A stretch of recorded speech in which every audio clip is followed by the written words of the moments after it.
कमलायतलोचन लोकपते विजयी भव वेङ्कटशैलपते स चतुर्मुख षण्मुख पञ्चमुख प्रमुखाखिल दैवतमौलिमने शरणागत वत्सल सारनिधे परिपालय मां वृषशैलपते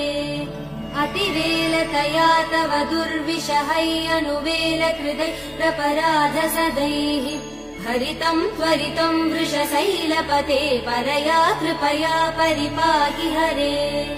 अधिवेङ्कटशैलमुदारमते जनताभिमतादिकदानरतात् परदेवदया गदितान् निगमै कमलादयितान् परं कलये